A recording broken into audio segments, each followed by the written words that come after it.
जय हिंद बच्चों। मैं आर एस यादव आपका कृष्णा क्लासेस में स्वागत करता हूं। बच्चों, पिछले क्लास में हम लोग पढ़े थे रे डायग्राम, ठीक है ना। आज हम लोग पढ़ेंगे formation of image by spherical mirror. क्या पढ़ेंगे? Formation of image by spherical mirror, ठीक है ना। अब इमेज स्फेरिकल मिरर में दो मिरर हैं, एक कॉनकेव मिरर, दूसरा कॉन्वेक्स मिरर। तो पहले हम लोग डिस्कस करने जा रहे हैं कॉनकेव मिरर, उसके बाद डिस्कस करेंगे कॉन्वेक्स मिरर, ठीक है ना। आप हेडिंग लगाइए, formation of image by formation formation of image formation of image by concave mirror. Concave mirror, पिछली क्लास में हम लोग इमेज क्या होता है, ऑब्जेक्ट क्या होता है, इसके बारे में खूब अच्छे तरीके से डिस्कस कर लिए हैं, ठीक है ना। यहाँ तक कोई प्रॉब्लम नहीं होगी। अगर आपको प्रॉब्लम हो पिछली वीडियो में जा करके वहाँ देख लीजिए, ठीक है ना। तब उसके बाद यहाँ बहुत अच्छे तरीके से समझ में आएगा। हालांकि बहुत आसान टॉपिक है और आसान ऐसे भी समझ में आएगा, जहाँ अगर यूज पड़ेगा, जहाँ प्रॉब्लम होगी आपको हम यहाँ बता देंगे, ठीक है ना। चलिए, इसमें कुछ केस डिस्कस करेंगे। केस नंबर फर्स्ट डिस्कस करेंगे। Case first, case first Hindi में लिख लेंगे अवतल दर्पण द्वारा। प्रथम अवतल दर्पण, अवतल दर्पण द्वारा, अवतल दर्पण द्वारा प्रतिबिंब का बनना, प्रतिबिंब का बनना, ठीक है ना बच्चों, कोई प्रॉब्लम नहीं है।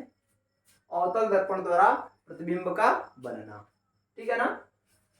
तो पहला केस फर्स्ट है, पहले हम लोग अवतल दर्पण बना ले रहे हैं। ये है आपका अवतल दर्पण, प्यारा सा मेरा अवतल दर्पण है। क्या है? अवतल दर्पण। हम आपको ये भी बताए थे कि अवतल दर्पण क्या होता है, ठीक है ना। क्या है? अवतल दर्पण। देखिए ध्यान से, अवतल दर्पण क्या होता है। चलिए, अब केस फर्स्ट में लिखेंगे, केस फर्स्ट में लिखेंगे जब वस्तु, क्या? जब वस्तु अनंत दूरी पर रखी हो। कहाँ? अनंत दूरी पर रखी हो। कहाँ रखी हो? जब वस्तु अनंत दूरी पर रखी हो, ठीक है ना, कोई दिक्कत नहीं है। अब यहाँ आपका पोल था, यहाँ कहीं आपका फोकस है, यहाँ कहीं आपका सेंटर है, कोई दिक्कत नहीं है ना। मान लीजिए कि यहाँ वस्तु अनंत पर रखी है। कहाँ? अनंत पे रखी गई, ठीक है। यहाँ इसकी लेंथ क्या है? ए, ठीक है ना। यहाँ से कुछ प्रकाश की किरणें निकलेंगी, ठीक है ना। यहाँ से क्या निकलेंगी? प्रकाश की किरणें, और कुछ प्रकाश की किरणें यहाँ से निकलेंगी। कोई प्रॉब्लम नहीं है ना बच्चों, दिखाई दे रहा है ना। अब ये प्रकाश की किरणें परावर्तन के पश्चात कहाँ से जाएंगी? फोकस बिंदु से। कहाँ से जाएंगे भैया? फोकस बिंदु से। कोई प्रॉब्लम नहीं है ना। प्रकाश की किरणें अवतल दर्पण में परावर्तन के पश्चात कहाँ से जाती हैं? फोकस बिंदु से। तो इमेज का डिफिनेशन पिछले क्लास में हम लोग डिस्कस किए थे। इमेज क्या होता है बताइए, इमेज क्या होता है बताओ। हाँ देखो, इमेज जब प्रकाश की किरणें परावर्तन के पश्चात जिस बिंदु पर मिलती हैं उन्हीं को क्या कहते हैं? इमेज कहते हैं। क्या कहते हैं? इमेज कहते हैं। देखिए, ये प्रकाश की किरणें जा रही हैं, परावर्तन के पश्चात यहाँ मिली है, और ये भी जा रही है और यहाँ मिली है। ये परावर्तित किरणों के कटान बिंदु को क्या कहते हैं? प्रतिबिंब कहते हैं। क्या कहते हैं बच्चों? प्रतिबिंब कहते हैं। क्या कहते हैं? प्रतिबिंब कहते हैं, ठीक है ना। क्लियर हो गया। आप चाहें तो इसको ना खींचे, ऑलरेडी ये प्रकाश की किरणें जा रही हैं, फिर परावर्तन के पश्चात फिर से लौट जाएंगी। इनको क्या कहेंगे? प्रतिबिंब। अब इनमें दो तीन चार केस होंगे। पहला क्या बताएंगे आप? प्रतिबिंब की प्रकृति, प्रतिबिंब की प्रकृति, क्या? प्रकृति। ठीक है, पहला क्या है? प्रतिबिंब की प्रकृति। दूसरा है आपका प्रतिबिंब की स्थिति, प्रतिबिंब की स्थिति, क्या? स्थिति। तीसरा है आपका स्थिति, मतलब समझ में आया ना? प्रकृति का मतलब ये है नेचर ऑफ इमेज। इससे सेंस प्रकृति का मतलब है कि या तो आभासी या तो वास्तविक, दैट इज रियल और वर्चुअल। स्थित पोजीशन, प्रतिबिंब की पोजीशन क्या है, स्थिति क्या है। तीसरा है प्रतिबिंब का बोलिए, प्रतिबिंब का है, दिखाई नहीं दे रहा है, प्रतिबिंब का आकार, ठीक है ना। और चौथा है आपका पॉइंट, ये आगे पीछे हो जाएगा कोई प्रॉब्लम नहीं ना, अभिविन्यास, प्रतिबिंब का अभिविन्यास,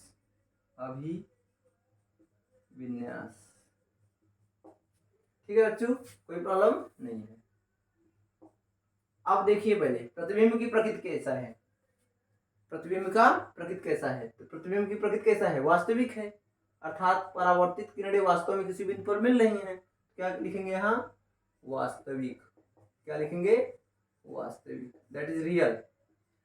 स्थिति क्या है? स्थिति देख रहे हैं आप, फोकस बिंदु है, क्या लिख देंगे यहाँ? फोकस बिंदु पर, ठीक है ना, फोकस बिंदु पर। तीसरा पॉइंट क्या लिखेंगे बताओ? प्रतिबिंब का आकार, आकार क्या है? अत्यंत छोटा, अत्यंत छोटा, या फिर इसे बिंदु आकार का लिखेंगे, ठीक है ना। और प्रतिबिंब का अभिविन्यास क्या है? अब यहाँ अगर ये बिंदु आकार का है तो हम न कह सकते हैं उल्टा है न सीधा, लेकिन जब से वस्तु को आगे करेंगे ये प्रतिबिंब थोड़ा सा उल्टा बनना स्टार्ट हो जाएगा, इसलिए यहाँ भी बोल देंगे कि प्रतिबिंब की अभिविन्यास क्या है? उल्टा, क्या है? उल्टा। आपको एक बात और हम बता दें, यहाँ उल्टा सीधा का सेंस है ऑब्जेक्ट के रेस्पेक्ट में, जो वस्तु रखा है उसके रेस्पेक्ट में। जैसे फॉर एग्जांपल्स में मान लीजिए ये आपका ऑब्जेक्ट ऐसे रखा है, प्रतिबिंब बनेगा ऐसे, ठीक है ना। और लेकिन अगर ऑब्जेक्ट ऐसे रखा है प्रतिबिंब इसके उल्टा बनेगा। ये मत बोलिएगा आप कि ये ऑब्जेक्ट ऐसे रखा है तो ये ऐसे बनेगा, ठीक है ना, हमेशा उल्टा बनेगा। जैसे ऑब्जेक्ट रखेंगे उसके अपोजिट बनेगा, ठीक है ना। ये बात क्लियर हो गई, कोई प्रॉब्लम नहीं। मिटा दे से आप बना लिए होंगे शायद, कोई प्रॉब्लम विशेष है नहीं। नेक्स्ट पॉइंट पे लिखेंगे केस सेकंड, जब वस्तु सीमित दूरी पर रखी हो। कहाँ बच्चों? सीमित दूरी पर, सीमित दूरी पर रखी हो, अर्थात फाइनाइट डिस्टेंस पर रखी हो। ऐसा डिस्टेंस जिसे हम नाप पाएंगे उसे क्या कहेंगे? Finite distance. चलिए यहां से इसको मिटा दे रहे हैं। चलिए एक बार मिटा करके फिर से बना दे रहे हैं, कोई प्रॉब्लम तो है नहीं।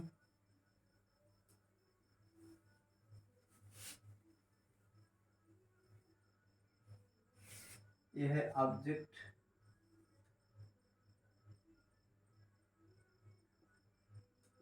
ठीक है ना।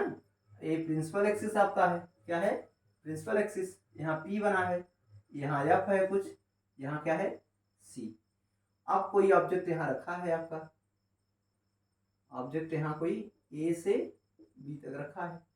अब इसको हम यहाँ से पास करा रहे हैं, प्रिंसिपल एक्सिस के पैरेलल है। प्रकाश की किरणें कहाँ से जाएंगी? फोकस बिंदु से, ठीक है ना बच्चों। कहाँ से जाएगी? फोकस बिंदु से। मान लीजिए फोकस बिंदु इधर है, कुछ ऐसे, ठीक है ना। और दूसरा, प्रकाश की किरणें अगर वक्रता केंद्र से जाएंगी, कहाँ से? वक्रता केंद्र से, अपने ही मार्ग पर करती हैं, लौट आती है। ठीक है बच्चों, मान लीजिए ऐसे है प्रतिबिंब, ऐसे जा रहा है, अब प्रकाश ऐसे जाएगा फिर लौट आएगा, तो यहाँ कटेगी, समझ पा रहे ना, इस पॉइंट पर कटेगी। ए कहेंगे हम बी, ए कहेंगे, इमेज समझ पा रहे हैं ना, ऐसा बनेगा, कोई प्रॉब्लम नहीं है। तो फिर से देखिए प्रतिबिंब की प्रकृति कैसी है, वास्तव में परावर्तित किरणें किसी बिंदु पर मिल रही हैं, उनको क्या बोलेंगे, वास्तविक। प्रतिबिंब की स्थिति क्या है, तो फोकस बिंदु तथा वक्रता केंद्र के बीच में, लिखेंगे फोकस बिंदु तथा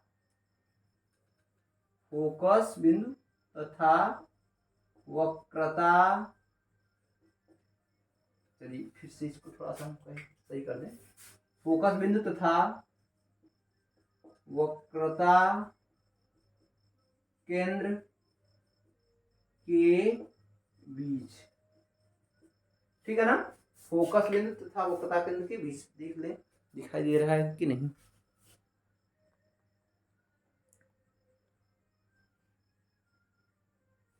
दिखाई दे रहा है, ठीक है ना। प्रतिबिंब का आकार क्या लिखेंगे, अत्यंत हटा करके छोटा लिख देंगे, क्या, छोटा, ठीक है। और प्रतिबिंब का अभिविन्यास क्या है, उल्टा, कोई दिक्कत नहीं है, एकदम अच्छे समझ में आ गया ना। चलिए ठीक, अब नेक्स्ट पॉइंट लिखेंगे, जब वस्तु वक्रता केंद्र पर रखी हो, कोई प्रॉब्लम तो यहाँ नहीं है ना भैया। चलिए देखिए, जब वस्तु कहाँ रखी हो, वक्रता केंद्र पर, यहां से लिखेंगे जब वस्तु वक्रता केंद्र पर रखी हो, जब वस्तु वक्रता केंद्र पर रखी हो। तो चलिए देखिए बनाते हैं हम लोग फिर से ये फिगर, आप लोग भी जल्दी जल्दी बनाया करिए, ठीक है ना। चलिए इसको पूरा मिटा दे रहे हैं फिर से एक बार, थोड़ा सा जगह मिल जाए, बड़ा बड़ा हो जाएगा आराम से, प्यार से।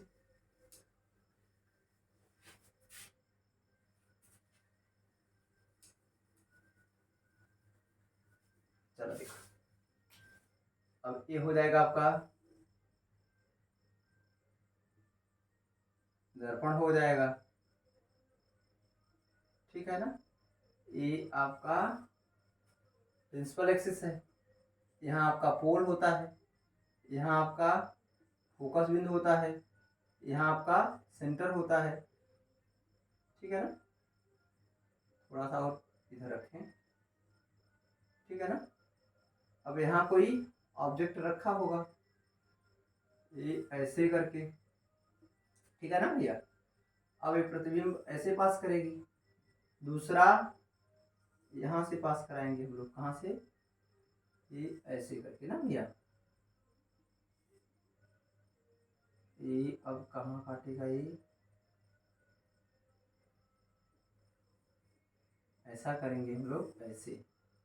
जब आप इंची स्केल से नापेंगे ना, एकदम बराबर बनेगा, ठीक है ना। ये ऐसे, ये यहाँ देख रहे हैं ना, बहुत बढ़िया बना है। ये आपका ए है, ये आपका बी है, ठीक है ना। इस पॉइंट से प्रकाश की किरणें जा रही हैं, और एक किरण कहाँ से, यहाँ से जा रही है, ठीक है ना भैया। और परावर्तन के पश्चात यहाँ मिल रही हैं दोनों को, तो क्या होंगी, ए डैश और बी डैश, ठीक है ना। तो हम लोग डिस्कस किए थे पहला प्रतिबिंब की प्रकृति, प्रतिबिंब की प्रकृति, दूसरा डिस्कस किए थे प्रतिबिंब की स्थिति, प्रतिबिंब की स्थिति, तीसरा अभिविन्यास, प्रतिबिंब का अभिविन्यास, अभिविन्यास, विन्यास, चौथा है प्रतिबिंब का आकार, प्रतिबिंब का आकार, ठीक है ना, कोई प्रॉब्लम नहीं है। प्रतिबिंब की प्रकृति बताइए कैसा है। जब प्रकाश की किरणें परावर्तन के पश्चात वास्तव में किसी बिंदु पर कट करती हैं, इन्हें क्या कहेंगे, वास्तविक प्रतिबिंब। क्या बोलेंगे, वास्तविक। दूसरा, स्थित कहाँ है, देखिए ये आपका सेंटर पॉइंट है ना भैया, क्या है, सेंटर। जहां ऑब्जेक्ट रखा है ए बी, वही इमेज बन रहा है, क्या लिखेंगे, वक्रता केंद्र पर, वक्रता केंद्र पर, कोई दिक्कत नहीं है। तीसरा क्या है बताइए, अभिविन्यास, उल्टा है, दिखाई दे रहा है आपको। चौथा क्या है, समान आकार का। बोलिए क्या है, क्लियर हो गया ना अच्छे से, कोई प्रॉब्लम नहीं। नेक्स्ट डिस्कस करने जा रहे हैं हम लोग आगे, केस नंबर 4। मिटा दे से ना, चलिए मिटा दे, मिटा दो।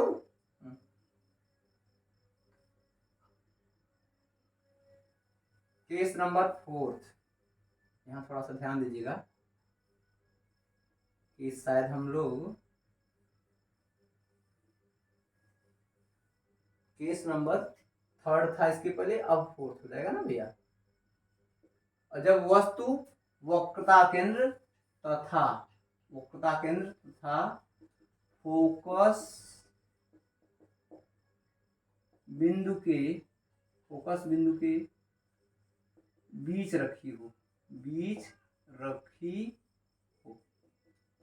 कोई प्रॉब्लम नहीं है ना। चलिए देखें, यहां से हम लोग ऐसे लिखेंगे। अब यहां कहीं आपका था सेंटर, यहां कहीं था आपका फोकस ना भैया।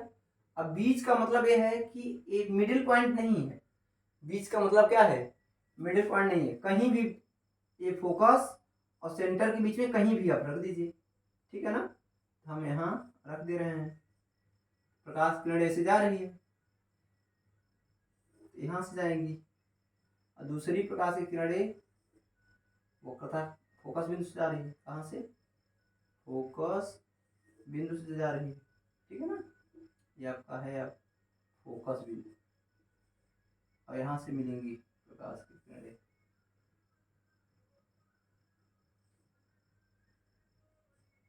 देख रहे हैं ना, ये आपका ऑब्जेक्ट है ए बी, और यहाँ क्या है, ये है आपका, यहाँ से ए डैश बी डैश, ठीक है ना। कोई यहाँ प्रॉब्लम है, बोलो भैया, कोई प्रॉब्लम नहीं है ना। चलिए देखिए, तो यहां से हम लोग लिखेंगे क्या, प्रतिबिंब की प्रकृति वास्तविक है, प्रतिबिंब की स्थिति क्या है, वक्रता केंद्र से अधिक दूरी पर, कहाँ, अधिक दूरी पर। अभिविन्यास कैसा है, उल्टा। आकार अब क्या हो गया, बड़ा हो गया, वस्तु से बड़ा, ठीक है ना, कोई दिक्कत नहीं। चलो आगे देखा जाए, यहाँ तो कोई प्रॉब्लम नहीं है। केस 5 डिस्कस करने जा रहे हैं, जब वस्तु वक्रता केंद्र हटा करके जब वस्तु फोकस बिंदु पर रखी जाए ना, जब वस्तु फोकस बिंदु पर रखी जाए, ठीक है ना। इसको मिटा दें इससे करके,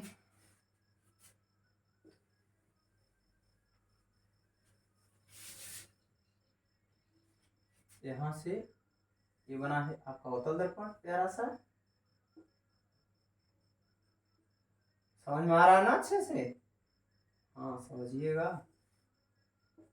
P यहाँ है आपका F, यहाँ है आपका C, ऑब्जेक्ट यहाँ रखा है ऐसे, टेढ़ा हो जाए, टेढ़ा ऑब्जेक्ट ऐसे, ठीक है ना। ऑब्जेक्ट एक जाएगा ऐसे,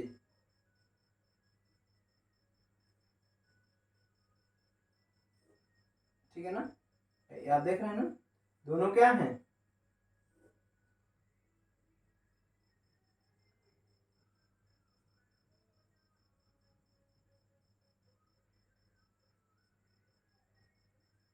ये है आपका ए, ये है आपका बी। कोई दिक्कत नहीं है ना? अब देखिए, ध्यान से देखिए, ध्यान से देखिए इस इमेज को, ठीक है ना? क्या कहना है? प्रतिबिंब की प्रकृति कैसी है? अब बात ये अलग है कि कहाँ मिलेगा अनंत पे, लेकिन जब इसके पहले थोड़ा सा वस्तु को रखा गया, फोकस से पहले देखा गया, तब तक वास्तविक बन रहा था प्रतिबिंब। यहाँ भी बोल देंगे क्या? प्रतिबिंब वास्तविक बन रहा है। स्थित कहाँ है? तो आप लिख देंगे अनंत पर। कहाँ लिख देंगे? अनंत पर। अनंत पर। प्रतिबिंब की अभिविन्यास उल्टा है और आकार क्या है?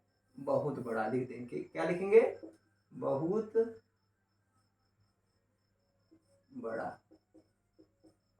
ठीक है ना? कोई प्रॉब्लम नहीं है।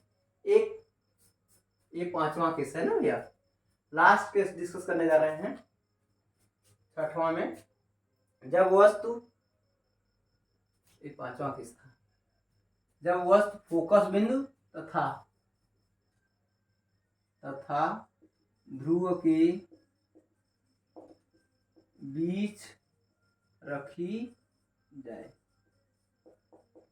ठीक है ना? कोई प्रॉब्लम नहीं। मिटा दे इसे, चलिए मिटा दे।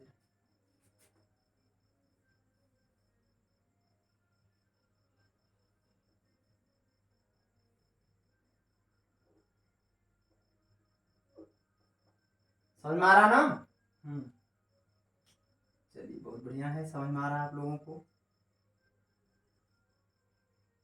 ये है आपका इमेज, सॉरी ऑब्जेक्ट है। प्रकाश यहाँ से जा रही है और एक होगा, ठीक है, और दूसरा आपका इमेज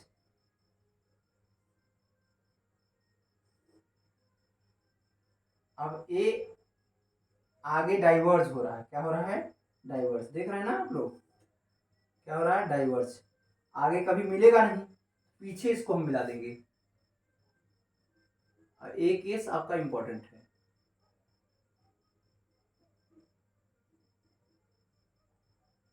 इसको डैश डैश कर ले।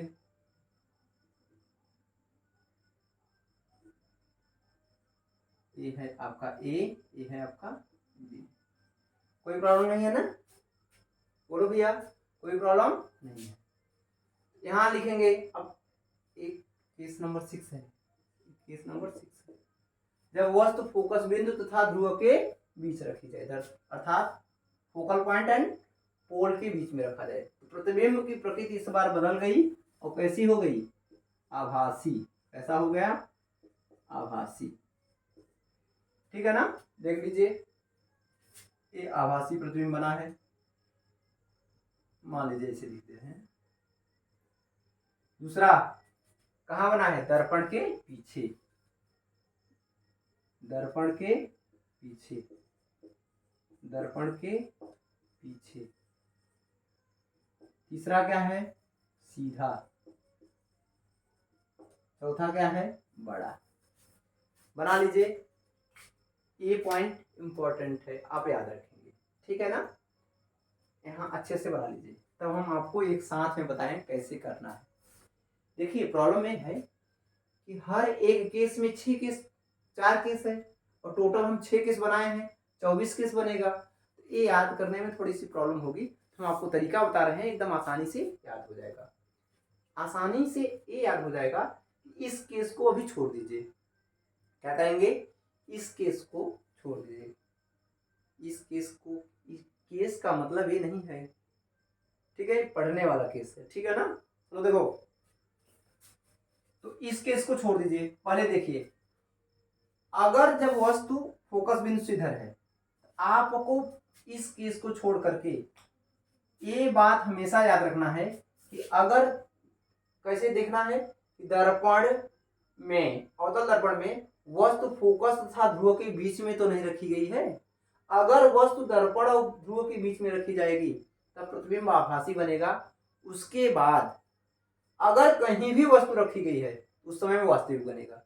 और एक बात याद रखिए, अगर वस्तु दर्पण कुछ भी हो, चाहे वास्तविक सॉरी उत्तल हो, चाहे अवतल हो, चाहे समतल हो, अगर दर्पण वस्तु वास्तविक बना तो उल्टा प्रतिबिंब बनेगा, और आभासी बना तो सीधा। तो कहने का मतलब यह है, हम आपको बताए हैं ना, अगर इनके बीच में नहीं रखा गया वस्तु, क्या इनके बीच में वस्तु नहीं रखा गया, हमेशा प्रतिबिंब क्या बनेगा, वास्तविक। अगर वास्तविक बना तो कैसा बनेगा, उल्टा। ये वाला दोनों चीजें समाप्त हो गई, आपको याद ही नहीं करना है, ठीक है ना। ये दोनों चीजें अगर वास्तविक है तो उल्टा बनेगा ही बनेगा। अब स्थित की बात है, अब बड़ा है छोटा कैसे जाने सर। अब देखिए आपकी सेंटर, समझ पाएंगेगा थोड़ा सा ध्यान से। सेंटर से प्रतिबिंब इधर दर्पण की ओर रखा है कि सेंटर से दूर रखा है वस्तु। अगर दर्पण सेंटर से दूर रखा है वस्तु, यदि वस्तु सेंटर से दूर रखा है तो प्रतिबिंब छोटा बनेगा, और यदि दर्पण वस्तु दर्पण में सेंटर से पास रखा है तो प्रतिबिंब बड़ा बनेगा। अगर सेंटर पे रखा है तो समान आकार का बनेगा। ये भी आपको अच्छे से समझ में आ गया। आप केवल एक पॉइंट देखेंगे बड़ा छोटा के लिए, सेंटर पे ध्यान देंगे। क्या, सेंटर पे। अगर सेंटर से ये दूर रखा है वस्तु प्रतिबिंब छोटा, अगर सेंटर से पास रखा है तो बड़ा, और सेंटर पे रखा है तो बराबर। ये भी बात क्लियर हो गया एकदम अच्छे से ना। उसके बाद सब चीज आभासी वास्तविक की बात क्लियर, छोटा बड़ा का क्लियर।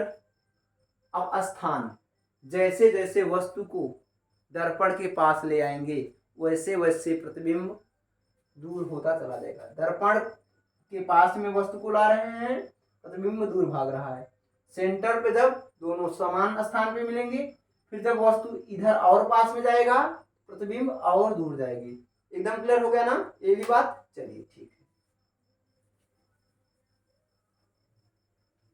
अब हम लोग डिस्कस करने जा रहे हैं formation of image by convex mirror. क्या, कॉन्वेक्स मिरर। 2 मिनट लगेगा, 5 मिनट, इसको भी डिस्कस कर लेंगे।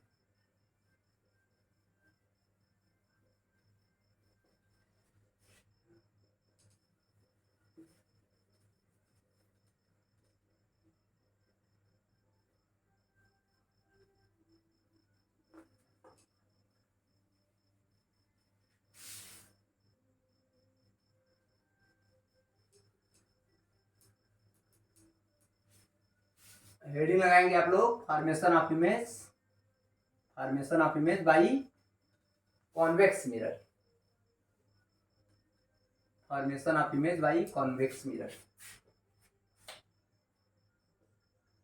फॉर्मेशन ऑफ इमेज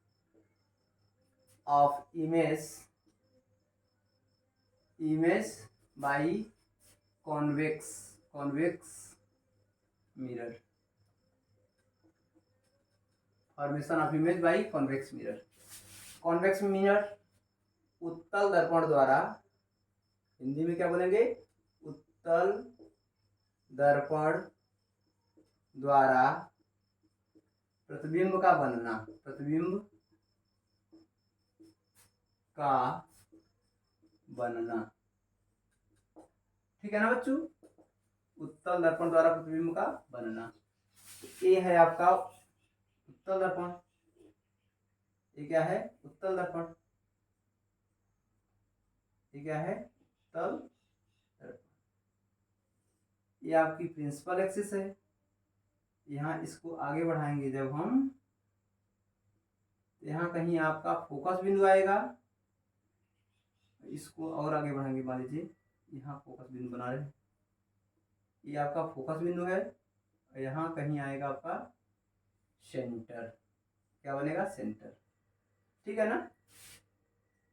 अब आप हेडिंग लगाएंगे, जब वस्तु अनंत दूरी पर रखी हो, अनंत दूरी पर रखी हो, ठीक है ना। जब वस्तु कहाँ रखी हो, अनंत दूरी पर। मान लीजिए यहाँ ऑब्जेक्ट है कुछ, ठीक है ना, मान लीजिए इतना बड़ा है,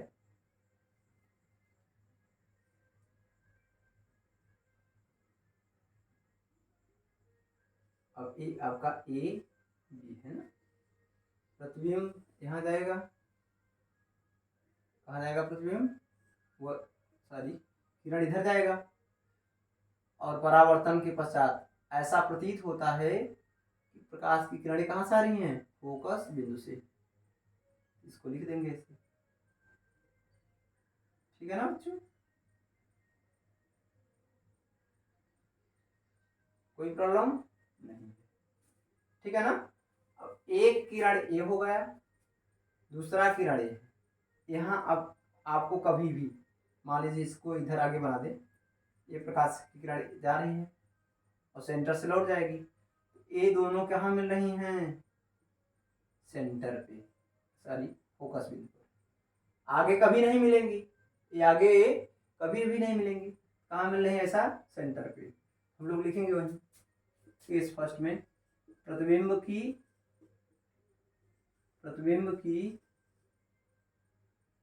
प्रकृति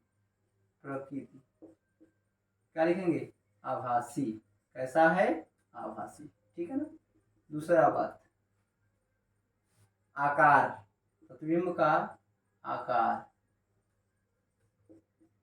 क्या लिखेंगे, अत्यंत छोटा, अत्यंत छोटा, या लिखेंगे बिंदु आकार का ना भैया।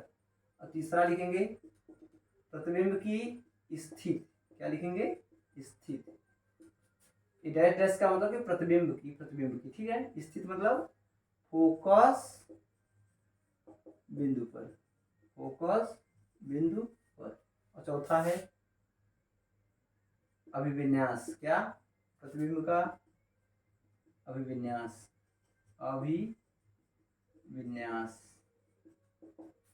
सीधा। अभी हम आपको बताए हैं कि अगर प्रतिबिंब आभासी बना सीधा बनेगा, वास्तविक बना तो उल्टा, चाहे जो प्रतिबिंब हो, चाहे जो दर्पण हो, ठीक है ना। नेक्स्ट पॉइंट में लिखेंगे, जब वस्तु, ये नोट कर लीजिए जल्दी से, इसको नोट कर लीजिए भैया, कोई प्रॉब्लम नहीं है। हाँ, पॉज करिए और नोट करिए, ठीक है, हमारे साथ बनाते भी जाइए, पेन कॉपी ले करके लिखा करिए, बनाया करिए, ठीक है ना। हाँ, ऐसे देखेंगे तो मेमोरी में बहुत देर तक नहीं रहेगा, ठीक है ना। जब खुद ऐसे पेन चलाएंगे तो मेमोरी में जो मेमोरी पावर है वो बढ़ेगी और कंसंट्रेशन पावर भी बढ़ेगा, ठीक है ना। चलिए, जब वस्तु सीमित दूरी पर हो, कहाँ, सीमित दूरी पे, सीमित दूरी का मतलब क्या है बच्चा, फाइनाइट डिस्टेंस पे। जब वस्तु ऑब्जेक्ट कहाँ रखी हो, फाइनाइट डिस्टेंस, दैट इज जिसे हम नाप पाएंगे। मान लीजिए यहाँ कहीं वस्तु रखा गया है, कहाँ रखा गया है, यहाँ रखा गया है, यह है आपका ए, यह है आपका बी, ठीक है भैया। एक किरण ऐसे जा रही है, दूसरा किरण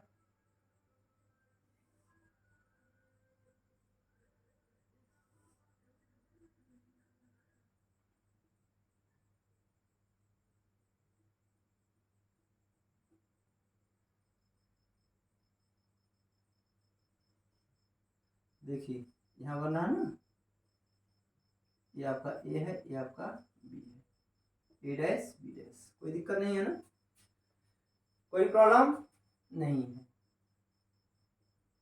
क्या लिखेंगे आप, प्रतिबिंब की प्रकृति आभासी है, देख रहे हैं, वास्तव में कहीं कट नहीं कर रहा है। दूसरा, आकार कैसा है, छोटा है, अत्यंत छोटा नहीं है। स्थिति क्या है, फोकस बिंदु तथा ध्रुव के बीच में है, फोकस बिंदु तथा ध्रुव के बीच है, बीच में, और अभिविन्यासी। एकदम क्लियर हो गया, कोई प्रॉब्लम नहीं है। तो ये आज हम लोगों का formation of image by spherical mirror complete किए हैं। इसमें 2 कंप्लीट किए हैं, बाई कॉन्वेक्स मिरर और बाई कॉनकेव मिरर। ठीक है ना। चलिए यहाँ तक कंप्लीट हो गया। आप आगे इसकी नेक्स्ट क्लास में डिस्कस करेंगे। तब तक के लिए बाय बाय।